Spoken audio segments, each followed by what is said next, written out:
Today we will create an image gallery using Bootstrap 4. All the images I have used in this tutorial are taken from pexels.com.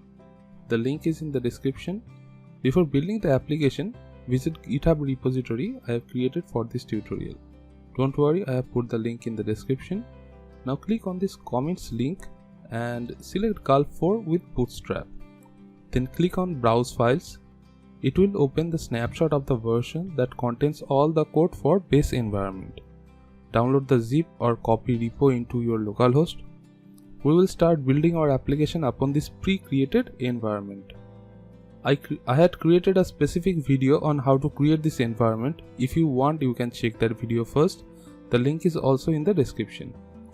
In that video, I did a mistake of including the popper.min.js file from the dist folder rather than the proper.min.js from the umd folder within dist. I have resolved that issue in this repository. So you can either add umd before popper.min.js if you like to watch the tutorial.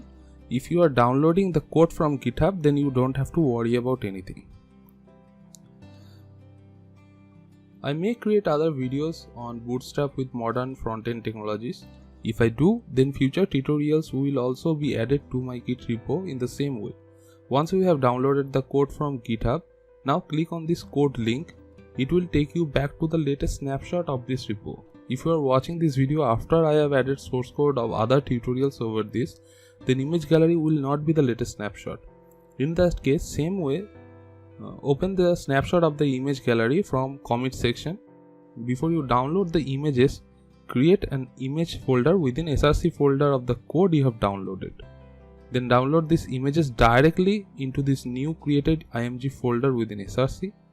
Now we are all set up for creating our very first web application using Gulp 4 and Bootstrap. Open the downloaded folder in VS Code. Our application will have three components: navigation bar, carousel and card listings, where each card will contain an image. This design is inspired by one of the Bootstrap examples. I have included JSON in this tutorial because I didn't want to make the tutorial only Bootstrap specific. As a front-end developer, you will find yourself working with JSON data structures most of the time because almost all the REST APIs in the world are using JSON format to transfer data. To make sure that JSON structure we create is valid, we need a validator. I will use JSON-lint to validate my JSON structure. JSON or JavaScript object notations uses objects to store data. Create an empty object this way. Now give this object properties called name, image and text. Give this property some value. Click on this validate JSON button. There is an error. It says expecting string and it got undefined. Always remember to put double quotation around the property names as well as the values of those properties if the value is a string. Now we validate our JSON structure. We will create total 6 similar objects for 6 images. Let's copy this object, then put a comma and then paste the object under it. Now we have 2 objects. Validate JSON again and we got an error again. Remember, if you want to use more than one object in JSON file, then always wrap all the objects within an array. Now it is validated. Now create total 6 objects same way for 6 images. Create a JSON folder within src directory and then create a data.json file within the JSON folder. Copy the entire array of objects from JSON-lint and paste it into the data.json file. Now open index.html file. Instead of typing everything from scratch, we will use documentation to copy and edit codes. Bootstrap is best known for creating responsive applications easily and it uses mobile first approach. So we will start creating our application for mobile device first and then increase the resolution up to extra large screen. Open git bash or PowerShell in root directory. Whenever you are working with front-end technologies, try to use command line tools that supports Linux CLI. To avoid any unexpected issues, install and run git bash. It will take few minutes. Before we run Gulp, we need to install all the dependencies from npm. Run npm install. Run Gulp command. It will compile the codes and open the website in localhost 3006 or similar URL in the browser. As a watch function is already running by Gulp, or any changes in the SCSS or HTML file will reload the content into the browser automatically. Open Bootstrap documentation and search for navbar under Components section. Copy this navbar from documentation and paste within the body. Create a container div just after nav and then cut paste everything else into this container. This gives nice white space in the left and right. Delete this navbar expand large from nav class. It will make the navbar button permanent for each screen. Instead of BG light and navbar light, we will use navbar dark and BG dark. Delete this UL along with the form. Create a div with text light class. Create an H3 and P element within this div. I will write about within this H3 and dummy text in P. You can write anything you want. Cut and paste the collapse before navbar brand. Now let's check our website. If we click on this, the navbar collapse will appear. Change the navbar brand content to Gallery app. Find carousel under the same components section. First thing that we need to understand from this documentation is that the .active class needs to be added to one of the slides, otherwise the carousel will not be visible. Among all the carousels, we will use the one with controls. Copy this section. Before pasting it in HTML document, create a container and then a row within the container. Now take a moment and think. We want to adjust the size of the carousel based on our screen size. We want to display the carousel in full width until we hit the desktop screen. So we create a div with class call -12 and call -xl-6 within the row. This serves our purpose perfectly. Paste the copied codes into this newly created div. Before moving on to the JSON part, we should check if the carousel is working or not. For all the 3 carousel items, enter the SRC path to images you have downloaded. As our carousel is working, we can now move to dynamically loading the carousel items. I don't want you to overwhelm with so much information in one tutorial, so we will create the JS code within the internal script tag. Go to bottom of the page. Create a separate script tag after bootstrap.min.js. We will use fetch API to collect all the data stored in the data.json file. Type fetch and then within the parenthesis mention the path to the JSON file. We catch the response using then method. As we are getting a JSON data, we have to use .json method that resolves JSON format to a JavaScript object. Remember not to put curly braces around those response.json, as by ES6 convention we are returning the JS objects which we can receive by another then method. If you must put response within curly braces, then remember to manually return response.json. Now we create our final then method which accepts the array of objects in a format that JS can read. Console log this data to see what we are getting. Now delete this one. Now save the carousel inner into a variable called carousel inner. Never use slash or dash in JS to name something.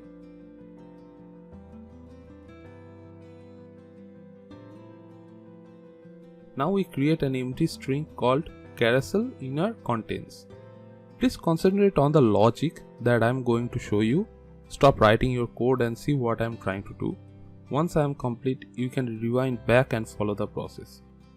We have received an array and we want to loop through this array to access object individually. So we create a for each function and pass element and index both as arguments. Remember to put the element first and then index. Do you remember we have to use .active class in one of the carousel item to make the carousel work? So I want to put the active class in the first item. So if index is equal to 0, this means the first element of the array. Carousel inner contains plus equals to, this plus equals allows us to string concatenation. Then write this backtricks, which allows writing HTML and JS codes together. This is called template literals.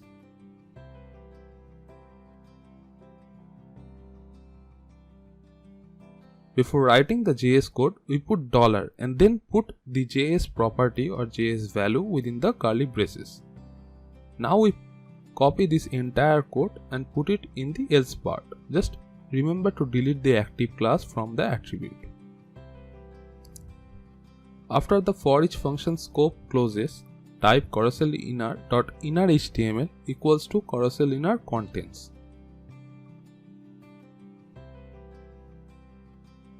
Now delete all the HTML code from the carousel inner. Create an h3 with display for class and text center class before row. Insert another class in row. Justify content center.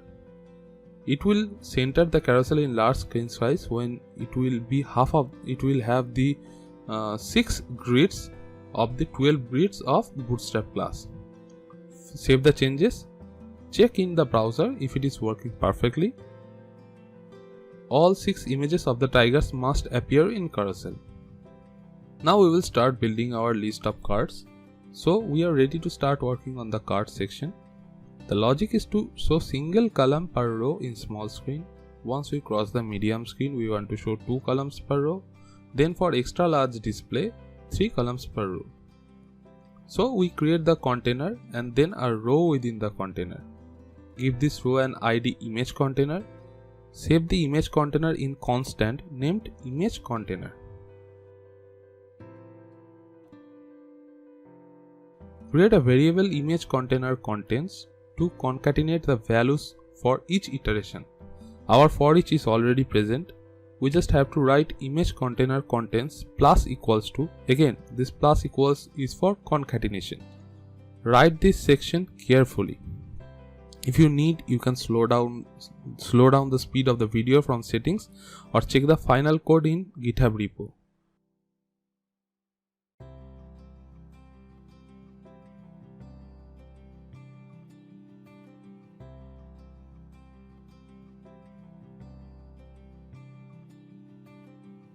This MB3 is for margin bottom on each card.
Same as before, type image container.inner.html equals to image container contents.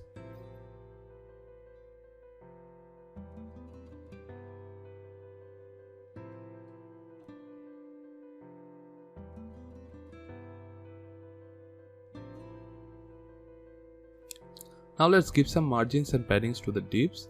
For margin top, write empty, then any number ranging from 1 to 5. In carousel, I will give empty 5.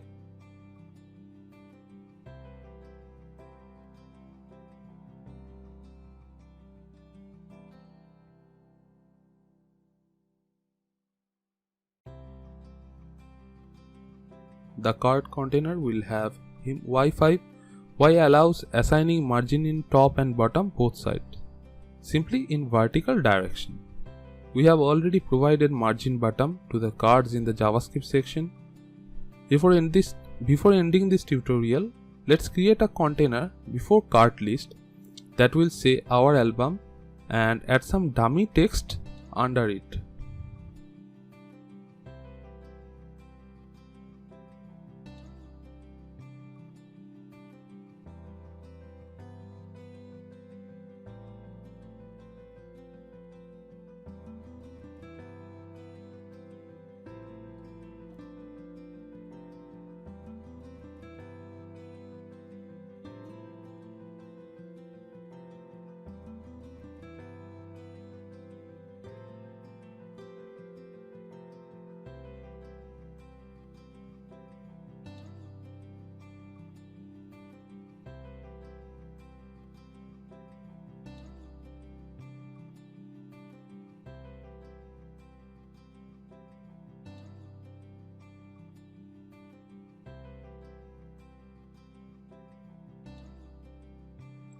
So our application is ready. Feel free to provide constructive comments so that I can improve my video quality.